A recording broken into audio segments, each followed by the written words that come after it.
বঙাইগাঁও চাকলা কোকিলা ৰাজ্যিক চিকিৎসালয়ত স্বাস্থ্য সেৱা উৎসৱ মেলাত উপস্থিত পৰ্যটন বিভাগৰ অতিৰিক্ত সচিব ডাক্তৰ দেৱজিৎ খনিকৰ ৰাজ্য চৰকাৰে চৰকাৰী স্বাস্থ্য খণ্ডত গুণগত স্বাস্থ্য সেৱা আৰু উন্নতমানৰ আন্তঃগাঁথনিৰ বাবে আৰম্ভ কৰা স্বাস্থ্য সেৱা উৎসৱ ৩ আৰম্ভ কৰিছে। উক্ত উৎসৱৰ লগত সংগতি ৰাখি বঙাইগাঁও জিলাৰ চাকলা কোকিলা ৰাজ্যিক চিকিৎসালয় পৰিদৰ্শনৰ বাবে উপস্থিত হয় ৰাজ্যিক পৰ্যটন বিভাগৰ অতিৰিক্ত যুটীয়া সচিব ডাক্তৰ দেৱজিৎ খনিকৰ। স্বাস্থ্য বিভাগৰ সহকাৰী আয়ুক্ত অন্তু বৰদলৈ, জিলা স্বাস্থ্য বিভাগৰ মিডিয়া বিশেষজ্ঞ সংগীতা দাস, সমজিলা সহকাৰী আয়ুক্ত ডাক্তৰ অন্তু বৰদলৈ উপস্থিত থাকে। ডাক্তৰ দেৱজিৎ খনিকৰ চিকিৎসালয়ত উপস্থিত হৈ বিভিন্ন কোঠালী, ঔষধ পাতি আৰু চিকিৎসালয় চৌহদৰ বাহিৰফাল পৰিদৰ্শন কৰে। আনকি স্থানীয় ৰাইজৰ লগত আলোচনাত মিলিত হৈ চিকিৎসক নাৰ্ছক প্ৰশংসা কৰে। চাকলা কোকিলা ৰাজ্যিক চিকিৎসালয়খনৰ অৱস্থা প্ৰত্যক্ষ কৰি আদৰ্শ চিকিৎসালয় বুলি মন্তব্য কৰে। ইয়াৰ উপৰিও ডুমেৰগুৰি MCHC পৰিদৰ্শন কৰে দলটোৱে। আনহাতে দলটোৱে বঙাইগাঁও জিলাৰ Abhayapuri SD, Amguri MPHC, Kirtanpara MPHC আৰু লেংটিচিঙা চিকিৎসালয়ত অনুষ্ঠিত হ'বলগীয়া স্বাস্থ্য সেৱা উৎসৱ ৩ত উপস্থিত থাকিব বুলিও জানিবলৈ দিয়ে। আচলতে অসম চৰকাৰে যিটো স্বাস্থ্য সেৱা উৎসৱ এইটো ৩ নম্বৰ ফেজ এইটো ঘোষণা কৰিছে। গতিকে তাত আমাৰ অসমৰ বিভিন্ন প্ৰান্তৰ যিখিনি চৰকাৰী চিকিৎসালয় আছে, চিকিৎসা সেৱা খণ্ড আছে, এইবিলাক আমি চাবৰ কাৰণে আমাক দায়িত্ব দিছে। মোৰ ভাগত আমাৰ বঙাইগাঁও জিলাৰ 6খন আমি চিকিৎসালয় চাম আৰু আজি চাকলা কোকিলা এইটো ইয়াতে ষ্টেট ডিছপেঞ্চাৰী আহিলোঁ। মই ডক্টৰ আছাদুল ইছলাম আছে, তেখেতৰ লগতো আমি ইতিমধ্যে বিস্তৃতভাৱে আলোচনা কৰিছোঁ আৰু এই হস্পিটেলখনত কি কি ব্যৱস্থা আছে ৰাইজৰ কাৰণে, কেনেকুৱা ধৰণে তেওঁলোকে সেৱা আগবঢ়াইছে আৰু ইয়াতে মেডিচিন ছাপ্লাইবিলাক নিয়মীয়া হয়নে নহয়, চৰকাৰৰ পৰা দিব লগা যিবোৰ বিনামূলীয়া চিকিৎসা সেৱাৰ যিটো ব্যৱস্থা ৰাইজৰ কাৰণে সেইখিনি উপলব্ধ হয়নে নহয়, এই বস্তুবিলাক আমি চাইছোঁ। আমি হাইজিন, ক্লিনলিনেছ এইবিলাক বস্তু চাইছোঁ। ইয়াতে ষ্টাফ পেটাৰ্ণটো চাইছোঁ যে তেওঁলোকে যিটো থাকিব লাগে তেখেতসকল আছেনে নাই দায়িত্বত, তেওঁলোকে কামখিনি সুচাৰুৰূপে পৰিচালনা কৰি আছে নে নাই, এইখিনি বস্তু প্ৰাথমিকভাৱে আমি চাইছোঁ।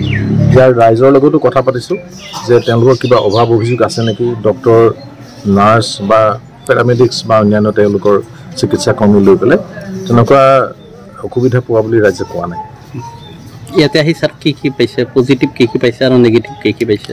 পজিটিভৰ ক্ষেত্ৰত আমি ডক্টৰ আৰু পেচেণ্টৰ ৰিলেশ্যনশ্বিপটো ভাল পাইছোঁ। ডক্টৰজনে খুব ভালকৈ আমাৰ সকলোৰে লগত সহযোগ কৰিছে আৰু নাৰ্ছসকল পাইছোঁ, GNM যিসকল বাইদেউ আছে তেওঁলোক আছে, ANM সকলো আছে, তেওঁলোকৰ ছাব চেণ্টাৰকেইটাৰ তেওঁলোকে কোৱালিফাইড মানুহ আৰু ৰাইজৰ লগত ভাল ব্যৱহাৰ কৰিছে, এইটো আমি ৰাইজৰ পৰাও গম পাইছোঁ।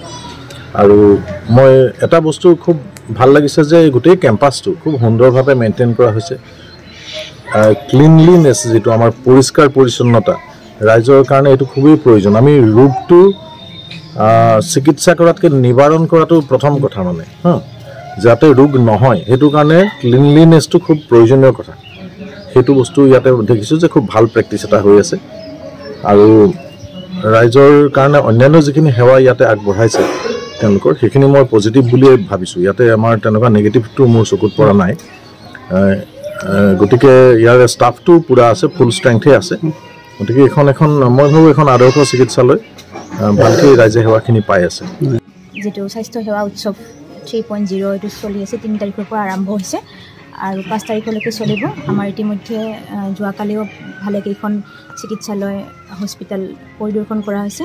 তাত এছেছৰ আৰু ইভালুৱেটৰ হিচাপে যিসকল বিষয়াক নিয়োগ কৰা হৈছিলে সকলোৱে আহি পেলাই পৰিদৰ্শন কৰিছে, ইভালুৱেট কৰিছে আৰু কমপ্লিট ইভালুৱেশ্যন প্ৰচেছ শেষ হোৱাৰ পিছত আমি গোটেইখিনি তথ্য আমি আমাৰ স্বাস্থ্য বিভাগ আৰু ministry of health and family ৱেলফেয়াৰক আমি দাখিল কৰিম। আৰু আজি আহিছোঁ মই চাকলা কোকিলা ষ্টেট হেৰিত আহিছোঁ। তো ইয়াৰ পৰা আমি যাম ডুমেৰগুৰিত আমাৰ আজি যিটো আমাৰ পৰিদৰ্শন সেইটো খতম হ'ব।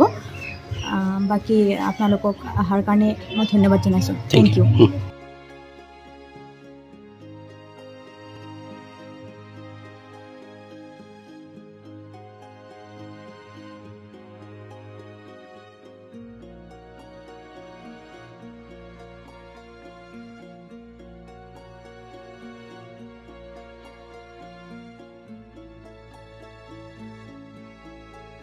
মণিপুৰৰ পৰা আব্দুল সুবাহান আলীৰ ৰিপৰ্ট, অসম টুডে।